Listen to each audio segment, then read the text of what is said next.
à ceux qui les entendent. N'attristez pas le Saint-Esprit de Dieu, par lequel vous avez été marqués d'une empreinte pour le jour de la libération. Que toute amertume, toute fureur, toute colère, tout éclat de voix disparaissent du milieu de vous. Soyez bons et pleins de compassion les uns envers les autres. Pardonnez-vous réciproquement comme Dieu nous a pardonné en Christ. Soyez donc les imitateurs de Dieu, puisque vous êtes ses enfants bien-aimés, et vivez dans l'amour en suivant l'exemple de Christ, qui nous a aimés et qui s'est donné lui-même pour nous comme une offrande et un sacrifice dont l'odeur est agréable à Dieu. Que l'immoralité sexuelle, l'impureté sous toutes ses formes, ou la soif de posséder ne soit même pas mentionnée parmi vous, comme il convient à des saints. Qu'on n'entende pas de paroles grossières, de propos stupides ou équivoques, c'est inconvenant, mais plutôt des paroles de reconnaissance. Vous le savez bien en effet, aucun être immoral, impur ou toujours désireux de posséder plus, c'est-à-dire idolâtre, n'a d'héritage dans le royaume de Christ et de Dieu.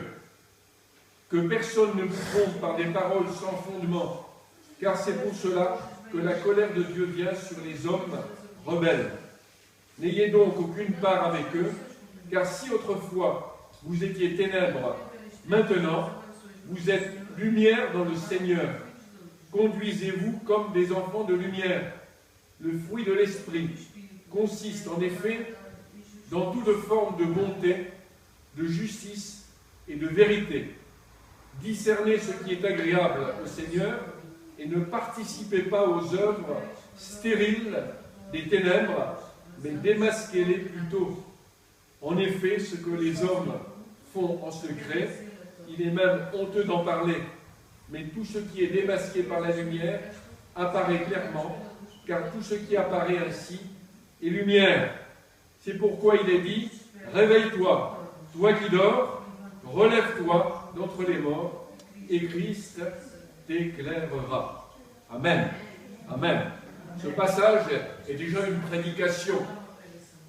C'est déjà la prédication. Nous avons écouté la prédication de l'apôtre Paul. Ce n'est pas ma prédication, c'est la prédication de l'apôtre Paul aux Éphésiens, à l'église d'Éphèse. Il parle à cette église, il les exhorte à marcher selon la volonté de Dieu. C'est la vie nouvelle en Christ qui est mentionnée ici. Cette vie qui n'a rien à voir avec la vie que les païens mènent.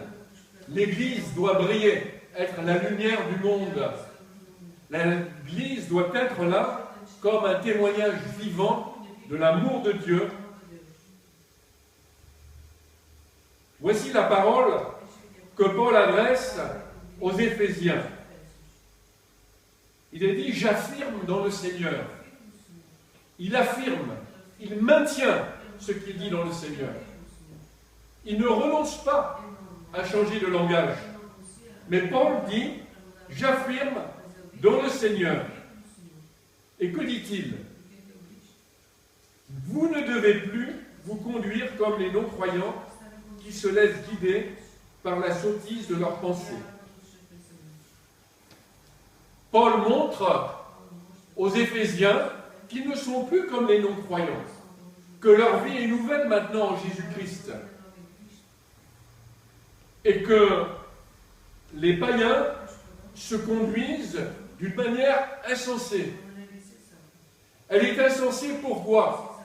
Parce que Paul sait, et les Éphésiens savent aussi, que tout le comportement qui est insensé, qui est sot en quelque sorte, qui n'est pas intelligent, ce comportement mène droit dans l'endroit où il y a des pleurs et des grincements de dents, dans la géhenne, là où le ver ronge. Là nous voyons que le feu ne s'éteint point, c'est l'enfer. On en a parlé il y a quelques instants dans le témoignage qui a été mentionné par une personne qui a vécu cela, dont Dieu a permis de faire cette expérience pour parler aux églises aujourd'hui qui banalisent le péché. Ici, Paul dit, j'affirme, je ne banalise pas le péché, mais au contraire, je vous demande de l'avoir de l'intelligence. Notre intelligence n'est pas dans les ténèbres, notre intelligence c'est dans la lumière. Alléluia! Je suis dans la lumière, je marche dans la lumière, je ne marche pas dans les ténèbres, mais je marche avec Jésus-Christ, mon Seigneur et mon Sauveur.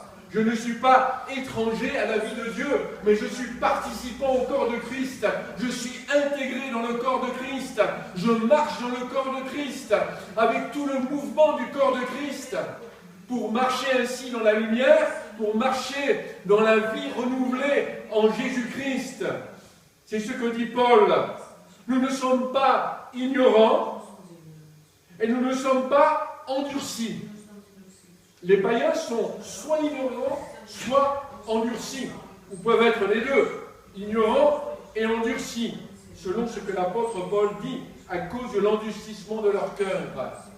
Mais voilà, nous nous rappelons l'apôtre Paul sur l'agora d'Athènes, où les gens semblaient très intelligents, où ils philosophaient, où ils parlaient de choses de l'esprit, ils raisonnaient avec leur esprit, ils pensaient avec leur esprit, mais ils ne pouvaient pas parvenir à connaître la gloire de Dieu.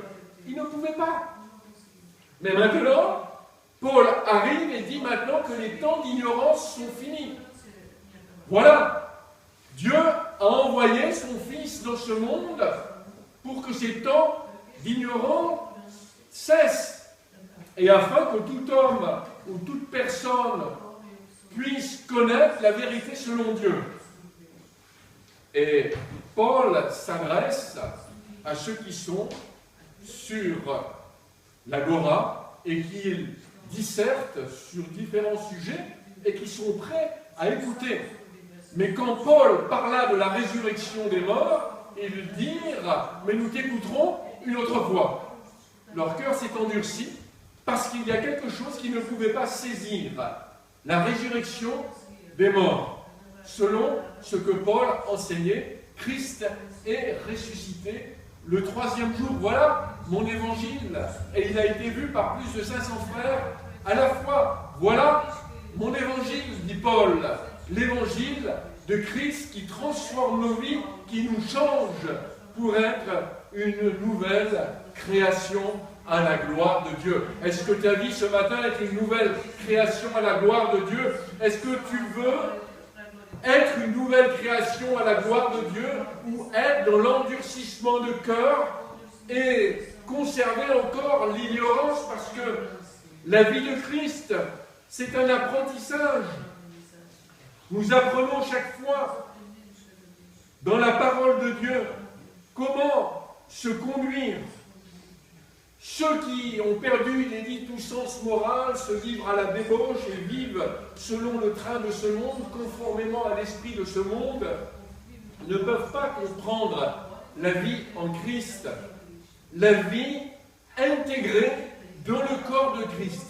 La question, mon frère ou ma soeur, c'est: est-ce que nous sommes vraiment intégrés dans le corps de Christ? Le corps de Christ, lui, glorifie Christ, travaille pour les intérêts de Christ, et uni pour l'intérêt de Christ, uni pour arracher les âmes à l'enfer, uni pour combattre le bon combat de la foi et arrêter par le bouclier de la foi les traits enflammés du malin.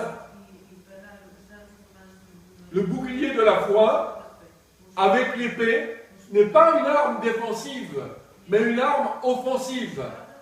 Le bouclier permet d'affronter l'ennemi au nom de Jésus-Christ. Amen. Et j'affronte l'ennemi au nom de Jésus-Christ ce matin. J'affronte, et que tous ceux qui sont dans le corps de Christ affrontent l'ennemi au nom de Jésus-Christ pour mener le bon combat de la foi. Paul dit, ce n'est pas ainsi que vous avez appris Christ. Apprendre Christ, ce n'est pas être livré à la débauche, à être être dans toutes sortes d'impuretés, avoir perdu tout sens moral, cela ne fait pas partie de l'Église. Et ceux qui marchent dans le train de ce monde, dans cette façon, dans ce comportement, dans cet environnement, sont perdus, bien qu'ils aient la parole de Dieu entre les mains. Et cette parole de Dieu qu'ils ont entre les mains ne leur sert de rien, parce qu'ils n'apprennent jamais. Mais Paul nous dit, ce n'est pas ainsi que vous avez appris Christ. Si de moins c'est lui que vous avez écouté, et c'est en lui que vous avez été enseigné conformément à la vérité qui est en Jésus. Au départ, nous recevons Jésus-Christ comme notre sauveur personnel, nous confessons nos péchés, convaincus par l'Esprit de Dieu, que hors de Christ, notre vie ne peut pas trouver le vrai bonheur. La parole de Dieu nous montre que nous sommes perdus, qu'il y a un ennemi, le diable. Tout cela nous est enseigné par la parole. Et que le diable entraîne, loin de la gloire de Dieu, tout homme et toute femme qui ne sont pas nés de nouveau. La Bible nous apprend à naître de nouveau. Et par ce commencement de la nouvelle naissance, nous réalisons nos péchés, nous comprenons que Christ a payé ce prix élevé à la croix du Calvaire pour nous sauver. C'est un commencement. À partir de là, nous rentrons dans un processus de croissance. Nous sommes nourris par le lait spirituel de la parole de Dieu. Nous nous nourrissons et nous désirons ardemment connaître Christ. Par ce désir ardent de connaître Christ, ainsi nous grandissons et nous sommes alors imitateurs de Dieu. Vous voyez, au chapitre 5, au verset 1, Paul dit « Soyez donc imitateurs de Dieu ». Oh, mais si nous réfléchissons bien au verset, être imitateur de Dieu, c'est être comme Dieu est. Être imitateur de Dieu et donc imiter la façon dont Christ a marché dans ce monde. Parce que pour faire partie du corps de Christ, il faut ici être imitateur de Dieu. Donc imitateur de Jésus-Christ, notre Sauveur et notre Seigneur, puisqu'il est dit, nous sommes ses enfants bien-aimés.